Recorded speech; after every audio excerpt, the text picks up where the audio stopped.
श्रीगणेशाय नमः। अथ श्री विष्णुपञ्जरस्तोत्र विनियोगः। ॐ अस्य श्री विष्णुपञ्जरस्तोत्रमन्त्रस्य नारदऋषिः अनुष्टुप् छन्दः। श्रीविष्णुः परमात्मा देवता। अहं बीजं सोऽहं शक्तिः। ॐ ह्रीं कीलकं मम सर्वदेहरक्षणार्थं पाठे विनियोगः। ध्यानं परमं परस्मात् प्रकृतेरनादि मेकं निविष्टं बहुधा गुहायाम् सर्वालयं सर्वचराचरस्थं नमामि विष्णुं जगदेकनाथम्। ॐ विष्णुपञ्जरकं दिव्यं सर्वदुष्टनिवारणम् उग्रतेजो महावीर्यं सर्वशत्रुनिकृन्तनं त्रिपुरं दहमानस्य हरस्य ब्रह्मणोदितं तदहं सम्प्रवक्ष्यामि आत्मरक्षाकरं नृणाम्। पादौ रक्षतु गोविन्दो जङ्घे चैव त्रिविक्रमः। ऊरू मे केशवः पातु कटिं चैव जनार्दनः। नाभिं चैवाच्युतः पातु गुह्यं चैव तु वामनः। उदरं पद्मनाभश्च पृष्ठं चैव तु माधवः। वामपार्श्वं तथा विष्णुर्दक्षिणं मधुसूदनः। बाहुवे वासुदेवश्च हृदि दामोदरस्तथा। कण्ठं रक्षतु वाराह कृष्णश्च मुखमण्डलम्। माधवः कर्णमूले तु हृषीकेशश्च नासिके। नेत्रे नारायणो रक्षेत् ललाटं गरुडध्वजः। कपोलौ केशवो रक्षेत् वैकुण्ठः सर्वतो दिशम्। श्रीवत्साङ्कश्च सर्वेषाङ्गानां रक्षको भवेत्। पूर्वस्यां पुण्डरीकाक्ष आग्नेयां श्रीधरस्तथा। दक्षिणे नारसिंहश्च नैऋत्यां माधवोऽवतु। पुरुषोत्तमो मे वारुण्यां वायव्यां च जनार्दनः। गदाधरस्तु कौबेर्या मीशान्यां पातु केशवः। आकाशे च गदा पातु पाताले च सुदर्शनम्। सन्नद्धः सर्वगात्रेषु प्रविष्टो विष्णुपञ्जरः। विष्णुपञ्जरविष्टोऽहं विचरामि महीतले। राजद्वारे पथे घोरे सङ्ग्रामे शत्रुसङ्कटे। नदीषु च रणे चैव चोरव्याघ्रभयेषु च। डाकिनी प्रेतभूतेषु भयं तस्य न जायते। रक्ष रक्ष महादेव रक्ष रक्ष जनेश्वर।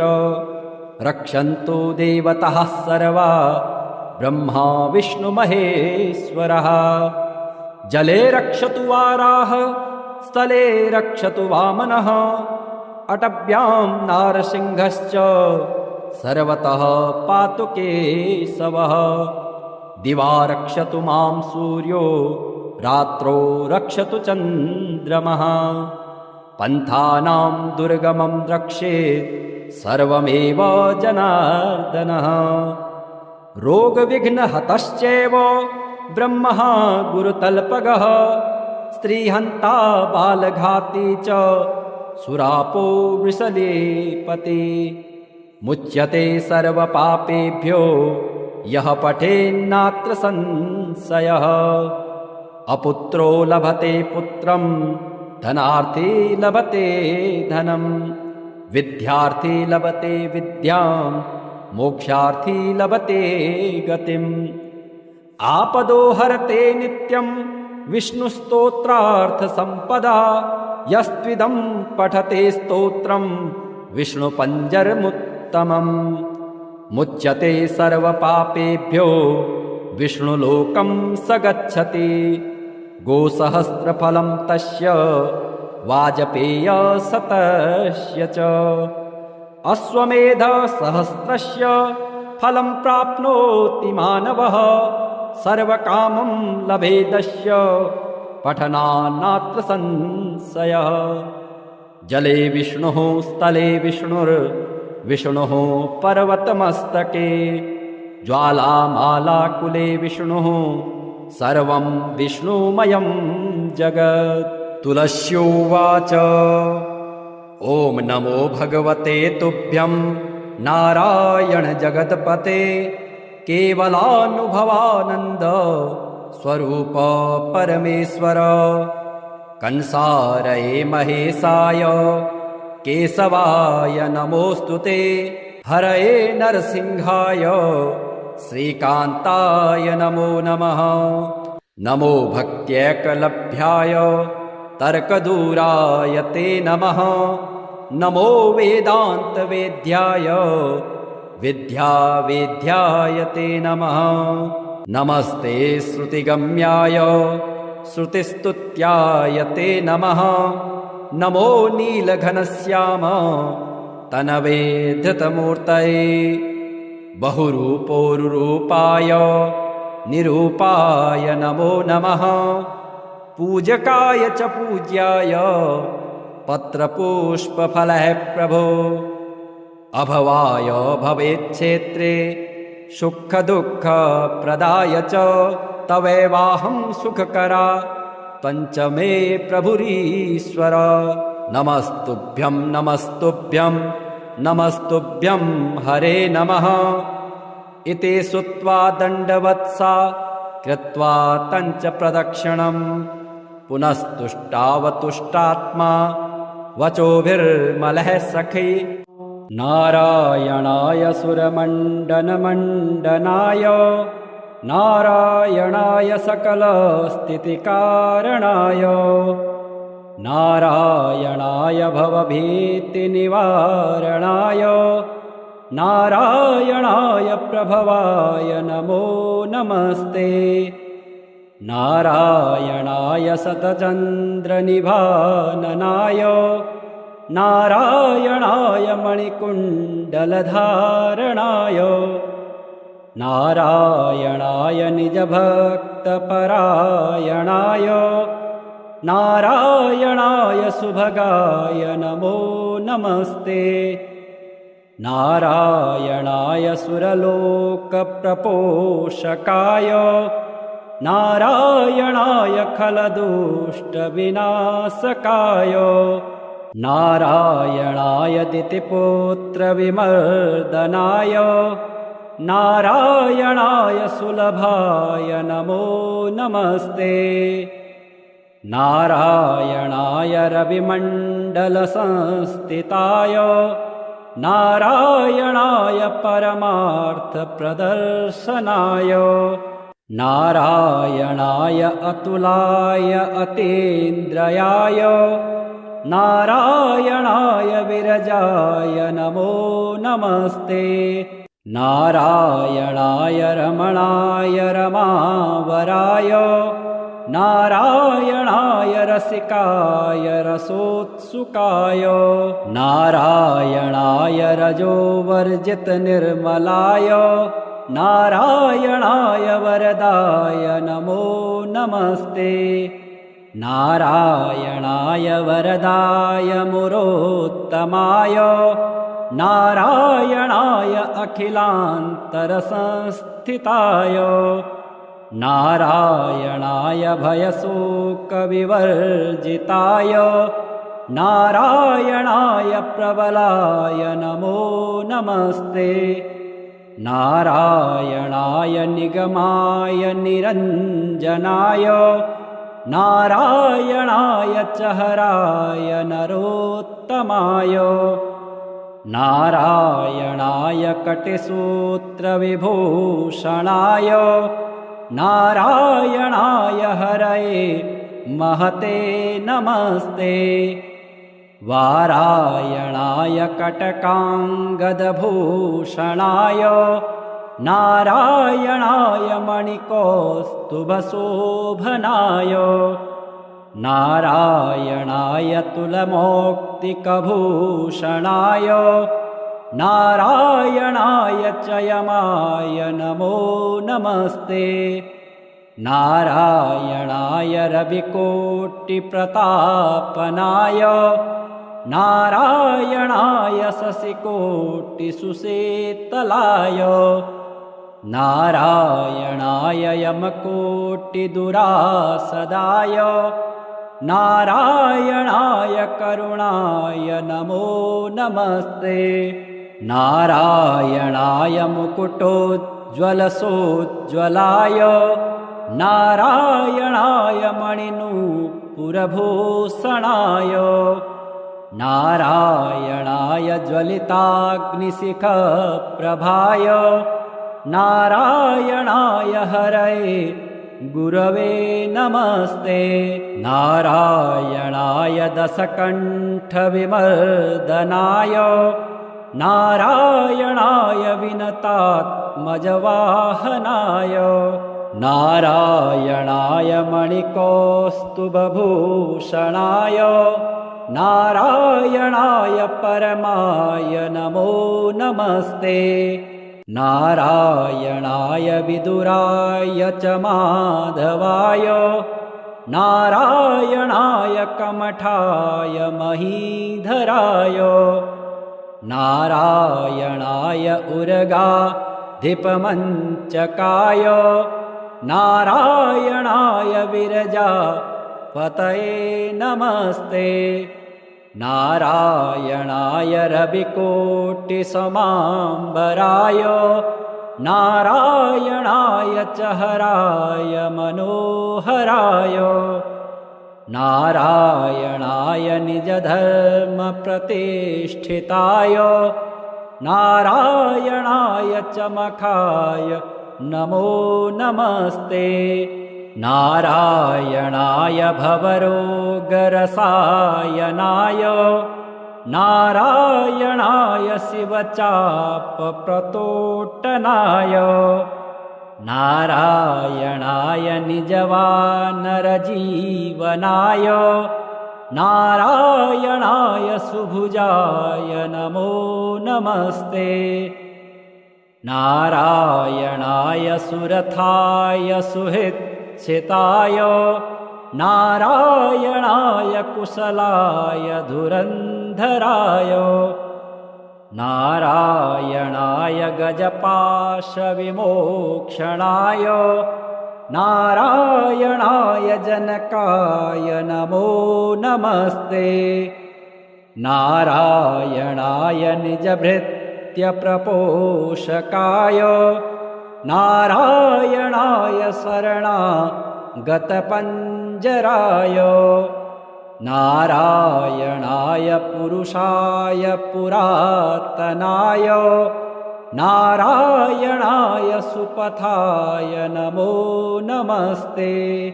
नारायणाय मणिश्वासनसंस्थिताय नारायणाय शतवीर्यशताननाय नारायणाय पवनाय च केशवाय नारायणाय रविभाय नमो नमस्ते। श्रीपतिर्यज्ञपतिः प्रजापतिर्धियां पतिर्लोकपतिर्धरापतिः पतिर्गतिश्चान्धकविष्णिसात्वतां प्रसीदतां मे भगवान् सतां पतिः। त्रिभुवनकमनं तमालवर्णं रविगर्गौरवराम्बरं दधाने वपुरलकुलावृतान्ननाब्जं विजयसखेरतिरस्तु मे नवद्य। अष्टोत्तराधिकशतानि सुकोमलानि नामानि ये सुकृतिनः सततं स्मरन्ति तेनेकजन्मकृतपापचयात् विमुक्ता नारायणे व्यवहितां गतिमाप्नुवन्ति।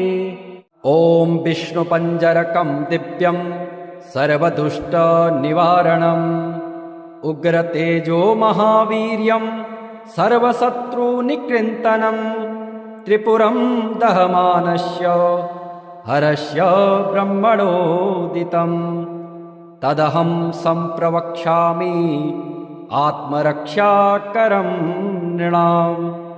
पादौ रक्षतु गोविन्दो जङ्घे चैव त्रिविक्रमः ऊरू मे केशवः पातु कटिं चैव जनार्दनः नाभिं चैवाच्युतः पातु गुह्यं चैव तु वामनः उदरं पद्मनाभश्च पृष्ठं चैव तु माधवः वामपार्श्वं तथा विष्णुर्दक्षिणं मधुसूदनः बाहुवे वासुदेवश्च हृदि दामोदरस्तथा कण्ठं रक्षतु वाराह कृष्णश्च मुखमण्डलं माधवः कर्णमूले तु हृषिकेशश्च नासिके नेत्रे नारायणो रक्षेत् ललाटं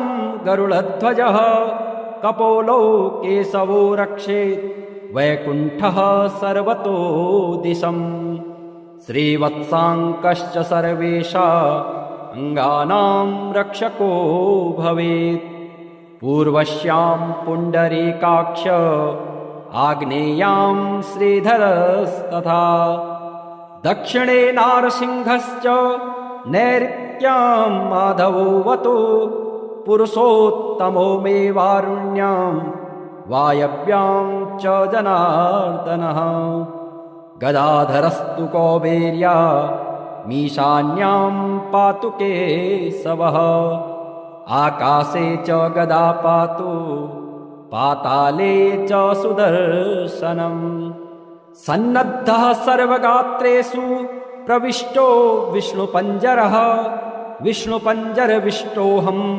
विचरामि महीतले राजद्वारे पथे घोरे सङ्ग्रामे शत्रुसङ्कटे नदीषु च रणे चैव चोरव्याघ्रभयेषु च डाकिनी प्रेतभूतेषु भयं तस्य न जायते रक्ष रक्ष महादेव रक्ष रक्ष जनेश्वर रक्षन्तु देवताः सर्वा ब्रह्मा विष्णुमहेश्वरः जले रक्षतु वाराह स्थले रक्षतु वामनः अटव्यां नारसिंहश्च सर्वतः पातु केशवः दिवा रक्षतु मां सूर्यो रात्रौ रक्षतु चन्द्रमः पन्थानां दुर्गमं रक्षेत् सर्वमेव जनार्दनः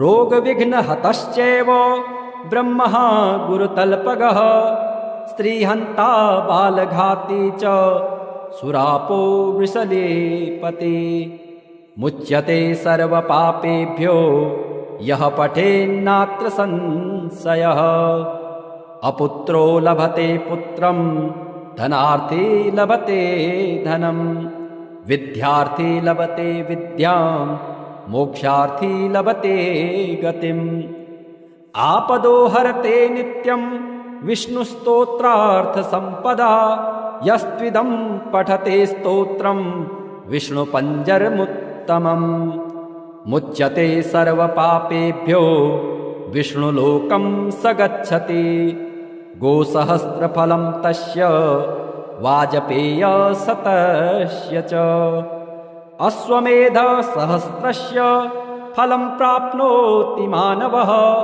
सर्वकामं लभेदस्य पठनान्नात्र संशयः जले विष्णुः स्थले विष्णुर्विष्णुः पर्वतमस्तके ज्वालामालाकुले विष्णुः सर्वं विष्णुमयं जगत् तुलस्योवाच ॐ नमो भगवते तुभ्यं नारायण जगत्पते केवलानुभवानन्द स्वरूप परमेश्वर कंसारये महेशाय केशवाय नमोऽस्तुते हरये नरसिंहाय श्रीकान्ताय नमो नमः। नमो भक्त्यैकलभ्याय तर्कदूराय ते नमः। नमो वेदान्तवेद्याय विद्यावेद्याय ते नमः। नमस्ते श्रुतिगम्याय श्रुतिस्तुत्याय ते नमः। नमो नीलघनश्याम तनवे धृतमूर्तये बहुरूपोरुरूपाय निरूपाय नमो नमः। पूजकाय च पूज्याय पत्रपुष्पफलः प्रभो अभवाय भवेच्छेत्रे सुखदुःखप्रदाय च तवैवाहं सुखकरा पञ्चमे प्रभुरीश्वर।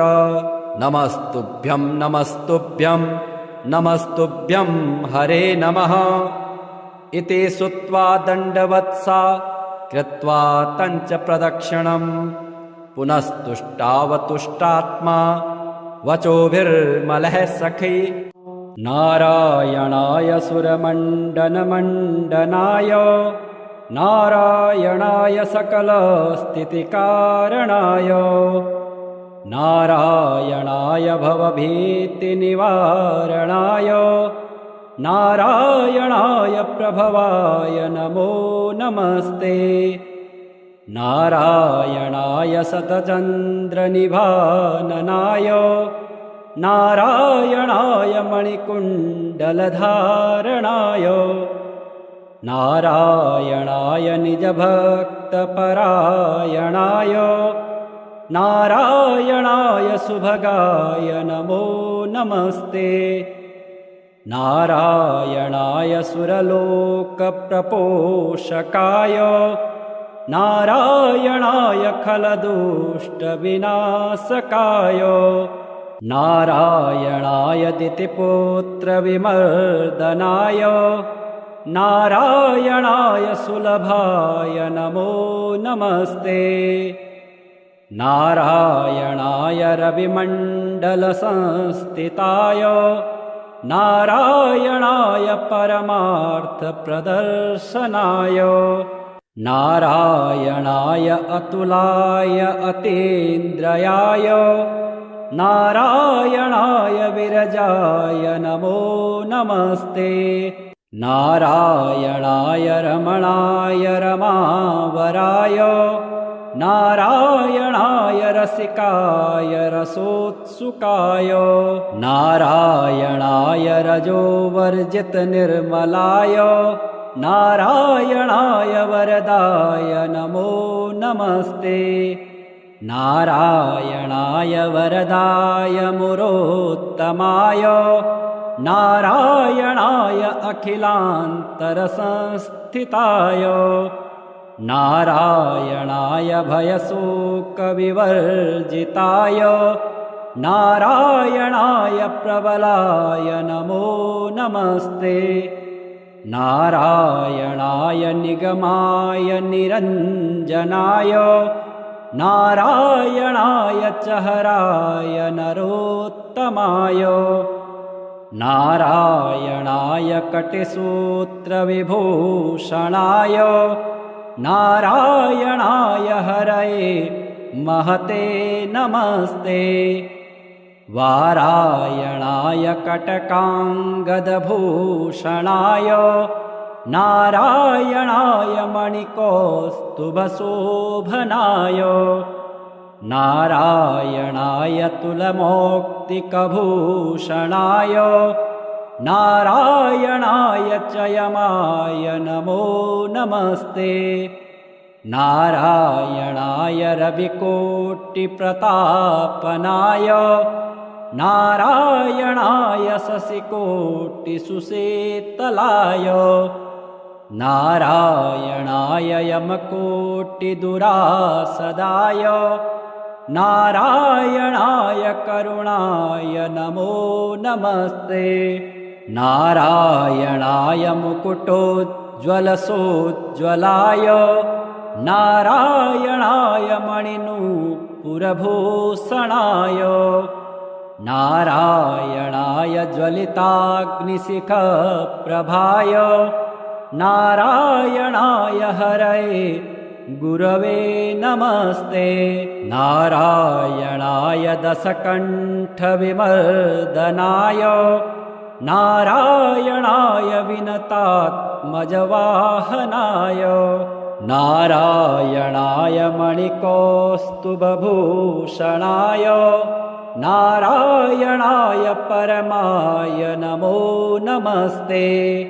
नारायणाय विदुराय च माधवाय नारायणाय कमठाय महीधराय नारायणाय उर्गाधिपमञ्चकाय नारायणाय विरजापतये नमस्ते। नारायणाय रविकोटिसमाम्बराय नारायणाय च हराय मनोहराय नारायणाय निजधर्मप्रतिष्ठिताय नारायणाय च मखाय नमो नमस्ते। नारायणाय भवरोगरसायनाय नारायणाय शिवचापप्रतोट्टनाय नारायणाय निजवानरजीवनाय नारायणाय सुभुजाय नमो नमस्ते। नारायणाय सुरथाय सुहृच्छिताय नारायणाय कुशलाय धुरन्धराय नारायणाय गजपाशविमोक्षणाय नारायणाय जनकाय नमो नमस्ते। नारायणाय निजभृत्यप्रपोषकाय नारायणाय शरणागतपञ्जराय नारायणाय पुरुषाय पुरातनाय नारायणाय सुपथाय नमो नमस्ते। नारायणाय मणिश्वासनसंस्थिताय नारायणाय शतवीर्यशताननाय नारायणाय पवनाय च केशवाय नारायणाय रविभाय नमो नमस्ते। श्रीपतिर्यज्ञपतिः प्रजापतिर्धियां पतिर्लोकपतिर्धरापतिः पतिर्गतिश्चान्धकविष्णिसात्वतां प्रसीदतां मे भगवान् सतां पतिः। त्रिभुवनकमनं तमालवर्णं रविगर्गौरवराम्बरं दधाने वपुरलकुलावृतान्ननाब्जं विजयसखेरतिरस्तु मे नवद्य। अष्टोत्तराधिकशतानि सुकोमलानि नामानि ये सुकृतिनः सततं स्मरन्ति तेनेकजन्मकृतपापचयात् विमुक्ता नारायणे व्यवहितां गतिमाप्नुवन्ति।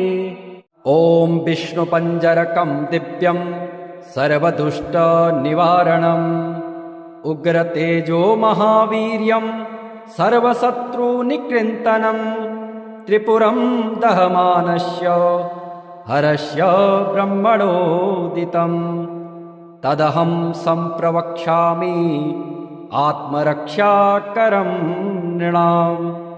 पादौ रक्षतु गोविन्दो जङ्घे चैव त्रिविक्रमः ऊरू मे केशवः पातु कटिं चैव जनार्दनः नाभिं चैवाच्युतः पातु गुह्यं चैव तु वामनः उदरं पद्मनाभश्च पृष्ठं चैव तु माधवः वामपार्श्वं तथा विष्णुर्दक्षिणं मधुसूदनः बाहुवे वासुदेवश्च हृदि दामोदरस्तथा कण्ठं रक्षतु वाराह कृष्णश्च मुखमण्डलं माधवः कर्णमूले तु हृषिकेशश्च नासिके नेत्रे नारायणो रक्षे ललाटं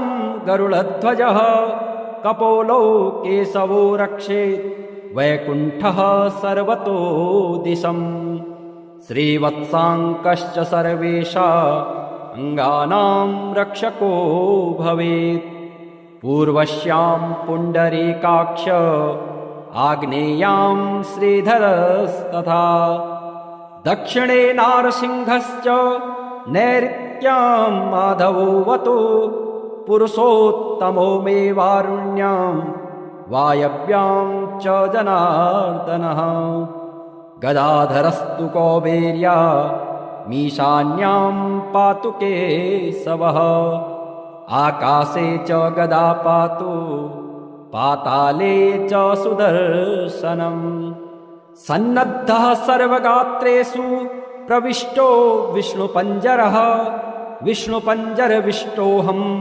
विचरामि महीतले राजद्वारे पथे घोरे सङ्ग्रामे शत्रुसङ्कटे नदीषु च रणे चैव चोरव्याघ्रभयेषु च डाकिनी प्रेतभूतेषु भयं तस्य न जायते रक्ष रक्ष महादेव रक्ष रक्ष जनेश्वर रक्षन्तु देवताः सर्वा ब्रह्मा विष्णुमहेश्वरः जले रक्षतु वाराह स्थले रक्षतु वामनः अटव्यां नारसिंहश्च सर्वतः पातु केशवः दिवा रक्षतु मां सूर्यो रात्रौ रक्षतु चन्द्रमः पन्थानां दुर्गमं रक्षेत् सर्वमेव जनार्दनः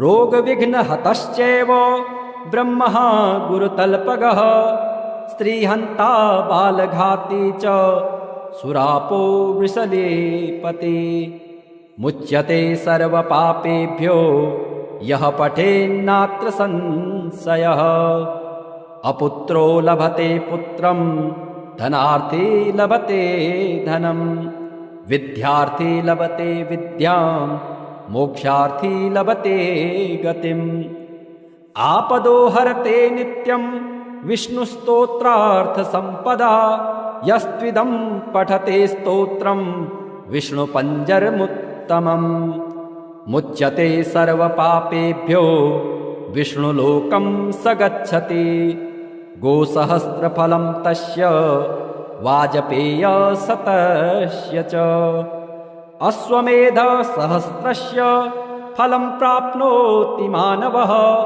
सर्वकामं लभेदस्य पठनान्नात्र संशयः जले विष्णुः स्थले विष्णुर्विष्णुः पर्वतमस्तके ज्वालामालाकुले विष्णुः सर्वं विष्णुमयं जगत् तुलस्योवाच ॐ नमो भगवते तुभ्यं नारायण जगत्पते केवलानुभवानन्द स्वरूप परमेश्वर कंसारये महेशाय केशवाय नमोऽस्तुते हरये नरसिंहाय श्रीकान्ताय नमो नमः नमो भक्त्यैकलभ्याय तर्कदूराय ते नमः नमो वेदान्तवेद्याय विद्यावेद्याय ते नमः नमस्ते श्रुतिगम्याय श्रुतिस्तुत्याय ते नमः नमो नीलघनश्याम तनवे धृतमूर्तये बहुरूपोरुरूपाय निरूपाय नमो नमः पूजकाय च पूज्याय पत्रपुष्पफलैः प्रभो अभवाय भवेच्छेत्रे सुखदुःखप्रदाय च तवैवाहं सुखकरा पञ्चमे प्रभुरीश्वर नमस्तुभ्यं नमस्तुभ्यं नमस्तुभ्यं हरे नमः इति श्रुत्वा दण्डवत्सा कृत्वा तञ्च प्रदक्षिणं पुनस्तुष्टावतुष्टात्मा वचोभिर्मलः सखी नारायणाय सुरमण्डनमण्डनाय नारायणाय सकलस्थितिकारणाय नारायणाय भवभीतिनिवारणाय नारायणाय प्रभवाय नमो नमस्ते नारायणाय शतचन्द्रनिभाननाय नारायणाय मणिकुण्डलधारणाय नारायणाय निजभक्तपरायणाय नारायणाय सुभगाय नमो नमस्ते नारायणाय सुरलोकप्रपोषकाय नारायणाय खलदुष्टविनाशकाय नारायणाय दितिपुत्रविमर्दनाय नारायणाय सुलभाय नमो नमस्ते नारायणाय रविमण्डलसंस्थिताय नारायणाय परमार्थप्रदर्शनाय नारायणाय अतुलाय अतीन्द्रियाय नारायणाय विरजाय नमो नमस्ते नारायणाय रमणाय रमावराय नारायणाय रसिकाय रसोत्सुकाय नारायणाय रजोवर्जितनिर्मलाय नारायणाय वरदाय नमो नमस्ते नारायणाय वरदाय मुरोत्तमाय नारायणाय अखिलान्तरसंस्थिताय नारायणाय भयशोकविवर्जिताय नारायणाय प्रबलाय नमो नमस्ते नारायणाय निगमाय निरञ्जनाय नारायणाय चहराय नरोत्तमाय नारायणाय कटिसूत्रविभूषणाय नारायणाय हरये महते नमस्ते वारायणाय कटकाङ्गदभूषणाय नारायणाय मणिकौस्तुभशोभनाय नारायणाय तुलमौक्तिकभूषणाय नारायणाय च यमाय नमो नमस्ते नारायणाय रविकोटिप्रतापनाय नारायणाय शशिकोटिसुशीतलाय नारायणाय यमकोटिदुरासदाय नारायणाय करुणाय नमो नमस्ते नारायणाय मुकुटोज्ज्वलसोज्ज्वलाय नारायणाय मणिनूपुरभूषणाय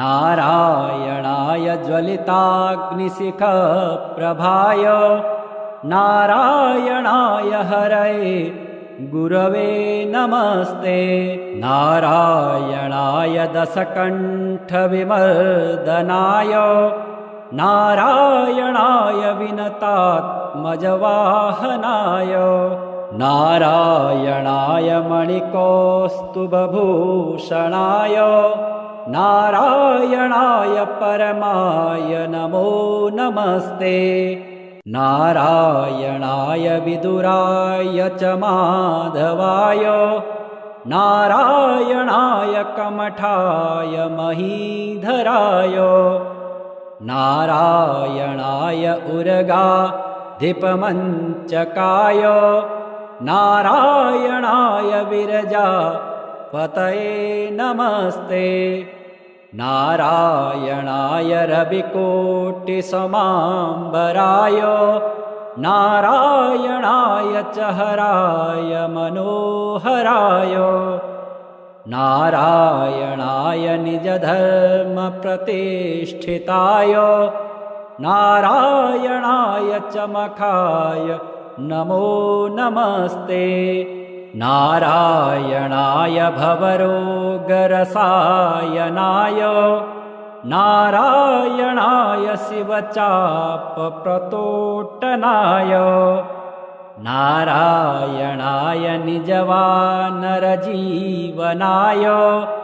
नारायणाय सुभुजाय नमो नमस्ते नारायणाय सुरथाय सुहृच्छिताय नारायणाय कुशलाय धुरन्धराय नारायणाय गजपाशविमोक्षणाय नारायणाय जनकाय नमो नमस्ते नारायणाय निजभृत्यप्रपोषकाय नारायणाय शरणागतपञ्जराय नारायणाय पुरुषाय पुरातनाय नारायणाय सुपथाय नमो नमस्ते नारायणाय मणिश्वासनसंस्थिताय नारायणाय शतवीर्यशताननाय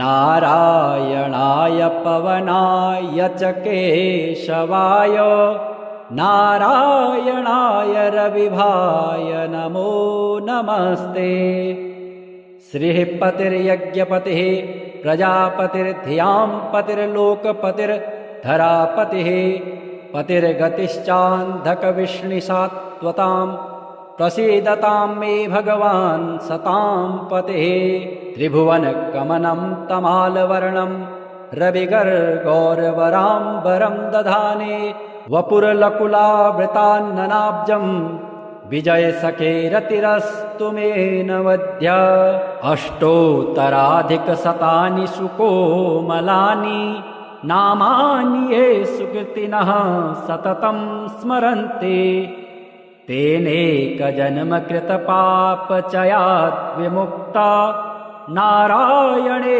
व्यवहितां गतिमाप्नुवन्ति